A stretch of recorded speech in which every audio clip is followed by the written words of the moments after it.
Gue lihat di pundak lo bertumpuk sekitar 3 makhluk.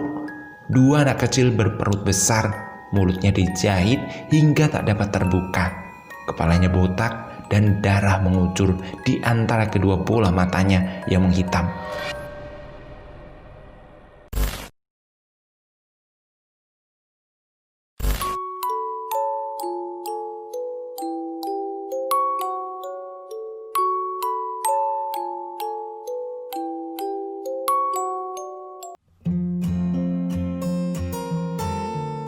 Assalamualaikum warahmatullahi wabarakatuh. Terima kasih teman-teman masih dukung, support kita terus. Dan saat ini kita akan teruskan Mati Suri, tulisan dari Woy Roy. Buat teman-teman, kepo linknya ada di deskripsi ya. Kita sudah ada masuk di part ketiga. Seperti apa ceritanya?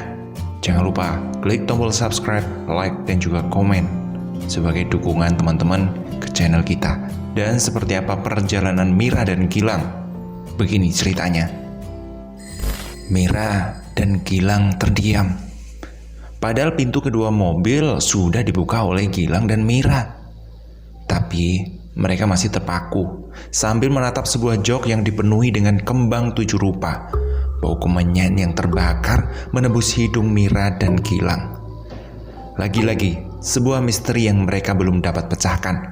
Keduanya saling menggelengkan kepala, seolah tak percaya apa maksud dari seseorang yang menaruh kembang 7 rupa di jok mereka. Aduh, ulah siapa ini? Brengsek bener, geram Gilang. Siapa lagi kalau bukan dia? Dia yang gua lihat di pemakaman itu. Dia yang gua lihat di kamar gua. Dia yang gua lihat di pohon depan rumah gua. Tapi untuk apa, Mir? Ini bener-bener gak lucu. Gue harap tadinya ini cuma bercanda. Tapi dengan gini, gue yakin seseorang itu gak lagi ngajak kita bercanda. Kita harus nyari dia, Mir. Tapi di mana, Lang? Mira masuk ke dalam mobil setelah membersihkan kursi joknya. Kita aja gak tahu dia siapa. Gilang terdiam atas apa yang baru saja Mira katakan. Kedua tangannya memegang setir mobil, pandangan ke depan, dan masih terdiam seolah memikirkan siapa orang itu. Dia cuma meneror lu, Mir, bukan gue. Jadi dia ini orang dekat lo. Bener juga, Lang. Tapi siapa ya? Gilang memilih tak menjawab pertanyaan Mira. Karena memang Gilang belum mengetahui tentang seseorang yang masih dipertanyakan di dalam kepalanya. Mobil sudah berjalan menuju rumah sakit. Jalan di ibu kota yang padat membuat Gilang dan Mira lebih lama dalam perjalanan. Hingga mendapat suatu jalan yang sepi karena beberapa pengendara memilih jalur alternatif lain. Mobil melaju dengan kecepatan yang tak biasa. Lang, pelan-pelan saja. Gilang tak menggubris Mira. Hingga Mira menyadari satu hal ketika matanya tak sengaja menatap ke kaca spion tengah. Ada seorang lelaki sebaya sedang duduk menyender pada bangkunya. Matanya melotot ke arah depan, tanpa satu kata pun keluar dari mulutnya. Padahal mulutnya menganga lebar, tubuhnya membiru. Tolong aku, Mir. Tolong aku, ucap dirinya. Dori, Lang, ada Dori di belakang. Mira berteriak pada Gilang, membuat Gilang tersadar dan fokus pada pandangan ia ke jalan. Ketika Gilang menatap ke belakang, ia lupa di depan ada perempatan. Naas, Gilang tak dapat menghindari truk yang berhenti di lampu merah itu. Walau berusaha banting setir, kecelakaan tak dapat diterelakkan. Tabrakan terjadi, Gilang dan Mira harus dilarikan ke rumah sakit. Gilang terluka di bagian dadanya, robek karena pecahan kaca, serta beberapa luka di sekujur tubuhnya. Dan yang paling parah adalah Mira. Ia harus dilarikan ke UGD karena sejak awal sabet lupa dipasang. Kepalanya terbentuk keras dan mengalami pembuluh darah pecah. Ia harus melakukan serangkaian operasi. Mira masih dalam keadaan koma. Setelah kehilangan darah yang begitu banyak, Pak Demira mencari pendonor darah. Beruntung banyak pendonor darah yang mau mendonorkan darah untuk Mira. Namun tak sampai di situ, Mira masih belum sadarkan diri. Ia terlelap dalam koma yang panjang. Beberapa hari sudah berlalu. Mira sudah dilarikan ke beberapa rumah sakit, namun tak ada tanda-tanda Mira membaik ataupun hanya sekedar sadar. Sedangkan Gilang yang sudah hampir pulih dalam kondisinya sekarang memilih untuk menjenguk Mira. Walau sebenarnya Gilang masih dalam merawat jalan. "Mir, bangun Mir, bangun. Maafin gue ya Mir," kata Gilang dengan rasa bersalahnya. Mira masih tertidur di atas kasur rumah sakit dengan ventilator yang terpasang. Itu hari yang membuat Gilang tak berhenti menangis. Gilang ingat sekali mengapa tabrakan itu terjadi. Dori, ini gara-gara Dori, batin Gilang sambil menatap Mira dan seseorang itu. Sejak hari itu, Gilang bersumpah untuk mencari keberadaan seseorang itu. Seseorang yang Gilang yakin mempunyai kaitan dengan kecelakaan yang dialaminya. Entah bagaimanapun caranya, ini adalah tanggung jawab Gilang. Gilang keluar dari ruangan ICU karena batas jenguk sudah berakhir. Ia menatap ibu dan ayahnya Mira yang berada di bangku ruang tunggu. "Pak, Bu, saya minta maaf yang sebesar-besarnya ya Pak atas kejadian ini." "Tidak apa-apa nak, yang namanya musibah gak ada yang tahu kan." Beruntung keluarga Mira mau memaafkan Gilang, membuat Gilang sedikit lega.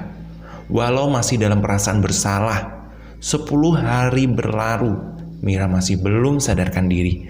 Keluarga Mira meminta agar Mira dirawat di rumah Pak D-nya saja karena cukup jawab bila Pak D Mira ingin menjenguk ke sana.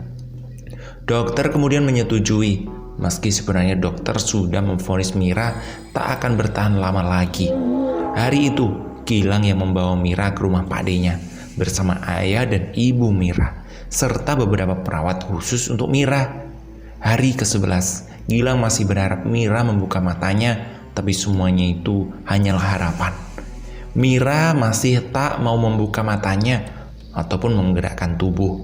Gilang pergi ke arah jendela kamar Mira, membuka hordeng dan menutup jendela, membiarkan cahaya matahari menembus kamar Mira, hingga Gilang menatap sesuatu yang tak asing baginya. Ada 2 surat yang tertumpuk rapi di sudut meja Mira. Gilang pernah melihat surat itu. Surat ini kan yang waktu itu dikasih sama Ibu Dori, batin Gilang. Menatap sebuah amplop yang di depannya bertulis teruntuk Mira. Dan ada 1 surat sudah sangat usang. Terlihat karena beberapa debu menghindapi amplop itu. Semula amplop yang berwarna putih tersebut berubah menjadi kecoklatan serta beberapa noda bekas air, tapi sepertinya Mira tak pernah membaca isi surat itu. Gilang membuka amplop Dori terlebih dahulu. 1 bulan sebelum kematian Dori, di dalam suasana kelas yang begitu sepi, Dori merintih sakit di bagian perutnya. "Loh, kenapa Dor?" tanya Mira yang berada dekat dengan Dori. Dori tak sengaja membuka sedikit bajunya, menampakkan luka yang sudah membusuk sebesar kepala tangan di perutnya. Sedikit mual ketika Mira melihat itu. "Dor, itu apa?" "Ini luka pas gue jatuh dari motor. Kok gak diobatin sih?" "Iya, nanti pulang kuliah gue ke dokter kok." Gilang kemudian merobek amplop dari Dori karena Mira juga sempat membacanya. Isi surat Dori, "Mira, gue minta maaf. Gue pergi dulu. Mungkin banyak hal yang gak nyangka gue akan pergi secepat ini. Ini gue lakuin demi lo.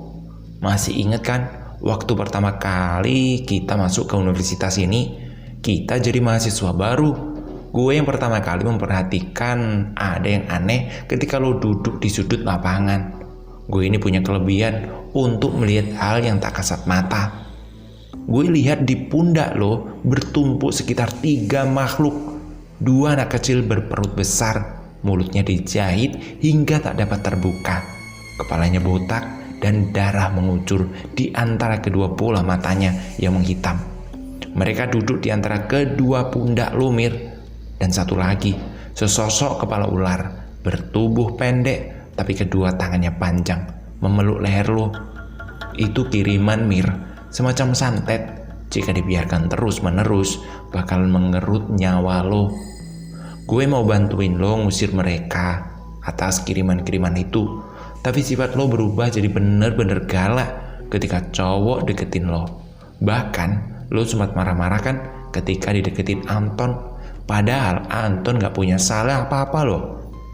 Akhirnya gue punya ide untuk rela pura-pura jadi ladyboy biar bisa deket sama lo dengan maksud nyelamatin lo. Akhirnya lo gak keberatan kan untuk berteman sama gue. Dan beruntungnya kita satu kelas di jurusan yang sama juga. Awalnya gue kira ini kiriman ringan dan gue bisa atasi sendiri. Tapi gue salah. Ini bukan santet biasa. Yang mengirim ini benar-benar ingin lo mati. Dia gunain tenun uyut. Santet yang digunakan satu keluarga hanya untuk mengincar satu orang sampai mati. Semua kiriman itu gue terima sendiri. Lo masih ingat 1 bulan lalu kan lo sempat lihat perut gue yang membusuk itu? Gue bohong Mir.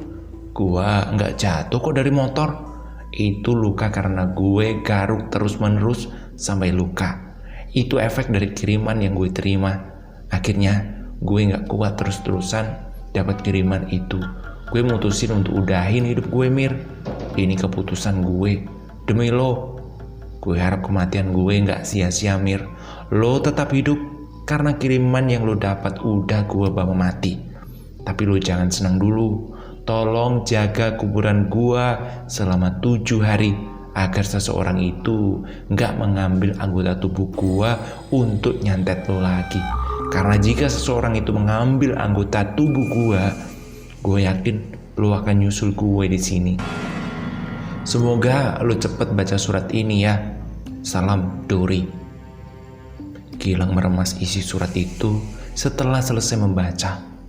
Brengsek, ternyata Dori adalah korbannya juga. Gilang menarik sebuah bangku yang terdapat di kolong meja lalu duduk. Masih dengan rasa kesal di dalam dada karena belum juga mendapatkan titik terang dari serangkaian masalah yang dialami. Mira juga belum sadar diri dan seorang juga masih dalam tanda tanya. Andai Mira membaca surat Dori sebelum kejadian ini. Kok jadi gini ya, batin Gilang. Gilang menumpang kepalanya dengan tangan kiri hingga matanya menatap suatu surat yang belum sempat ia baca maupun Mira. Surat yang berdebu itu mulai Gilang raih. Jari jemari meraba dan membolak-balikkan amplop itu. Surat dari siapa ini? Kok gak ada namanya ya? Ucap Gilang sambil merobek perlahan amplop itu. Hari itu, hari dimana semua terbongkar melalui surat yang Gilang baca. Halo, kata Gilang sambil menelpon seseorang. Ton, jawab Ton. Iya, ada apa? Gue butuh bantuan lo. Lo bisa ke rumah Mira gak? Ngapain? Udah bisa atau enggak? Ini urusan hidup dan mati. Iya, tapi kenapa? Anjing lu. Gua gak bisa jelasin sekarang. Mira dalam keadaan bahaya ini. Anton yang belum sepenuhnya paham dari apa yang dimaksud oleh sahabatnya itu hanya berkata, iya, gua kesana sekarang. Gilang langsung menutup telepon tanpa menjawab sepatah kata pun. Gilang turun dari kamar Mira menuju ruang tamu di mana sanak keluarga Mira berkumpul di sana. Mata Gilang mencari seseorang yang tahu, seseorang yang menulis surat untuk Mira ini. Bu Mira, kata Gilang berbisik pada seorang wanita tua. Ya, dia adalah ibunya Mira. Iya nak Gilang, ada apa ya? Ibu kenal gak dengan namanya ini? Tanya Gilang memberikan sesuatu nama pada surat itu. Ibunya Mira tampak menatap nama pada kertas itu, seolah mengingatnya. Oh iya, ini anak desa sebelah dulu. Mira pernah mengenalkan dia pada ibu. Saya boleh minta alamat lengkapnya? Waduh, kalau alamat lengkapnya saya nggak tahu nak. Tapi ada kerabatnya Mira yang tinggal di sana dan kenal sama orang ini. Siapa namanya bu? Bunga. Dia tinggal di desa ujung Jawa Teh itu loh. Makasih ya bu, makasih, ucap Gilang setengah berlari. Pagi itu, Gilang memilih untuk berangkat ke Pulau J untuk menemui seseorang yang telah membuat Mira kritis di atas kasurnya. Melewati beberapa kota tanpa bersadar di rest area sekalipun, Gilang tetap memacu mobilnya. Rasa cemas menghantui membuat Gilang semakin tak peduli, lelah dalam perjalanan. Yang ada dalam pikiran mereka, bagaimana agar Mira selamat. Jam 7 malam, Gilang sudah masuk ke sebuah desa. Berada di ujung dan diapit oleh 2 gunung, Gilang memaklumi rumah dengan penerangan yang minim seperti ini. Karena Gilang tahu desa ini belum dialiri listrik. "Permisi, iya mas, ada apa?" tanya seorang wanita yang baru saja keluar dari rumah.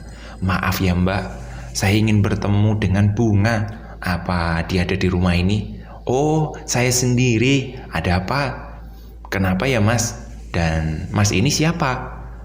"Oh, Bunga. Saya adalah teman kampus Mira. Ada sesuatu yang ingin saya tanyakan," jawab Gilang seraya mengeluarkan sebuah surat dari sakunya. "Mbak kenal dengan namanya ini?" Gilang menunjukkan sebuah nama dalam surat itu. Bunga terdiam sejenak menatap Gilang dengan rasa penuh khawatir. Bunga yakin ada sesuatu yang terjadi pada Mira. Seminggu sebelum Mira ke Jakarta, telah duduk sanak saudara Mira di sebuah ruang tamu yang cukup luas. Sebelumnya ada acara yang sudah dijanjikan beberapa hari lalu oleh sebuah keluarga. "Kulon wun, permisi, monggo silakan," ucap ayah Mira sambil mempersilahkan tamunya masuk. Sebelum keluarga yang berpakaian rapi, lalu songkok yang terpasang di kepala seorang laki tua berbaju hitam. Mereka berduduk bersila, saling berhadapan-hadapan dengan keluarga Mira. "Selamat pagi semuanya. Saya dari ayahnya Aji, datang ke sini untuk melamar putri sampean yang bernama Mira. Saya juga sudah menyiapkan seekor kambing untuk mahar pernikahan. Makasih sebelumnya atas niat sampean sekeluarga. Saya sangat menghormati lamaran sampean. Tapi mohon maaf nggih, saya ingin bertanya, apa pekerjaan anak sampean?" tanya ayah Mira. "Anak saya tidak lulus SMK dan hanya bekerja serabutan. Tapi saya yakin anak saya mampu menghidupi anak sampean. Zaman ini, zaman dimana segala kebutuhan bukan hanya nasi yang masuk perut, karena selama ini kebutuhan Mira selalu kami cukupi. Terlebih dia adalah anak sematawayang. Saya tidak ingin masa depan anak saya hanya sebatas nasi yang masuk ke perut. Maka lamaran ini saya tolak ya. Keluarga Aji adalah keluarga dari kalangan bawah. Ayahnya Aji hanyalah seorang petani, sedangkan ibu Aji adalah seorang penjual gorengan. Sudah ada titik temu. Semoga saja teman-teman gak bosan buat dengerin kita. Terima kasih. Dan nantikan part terakhirnya. Maaf kalau lama, karena memang harus ngatur nafas. Terima kasih semuanya. Assalamualaikum warahmatullahi wabarakatuh.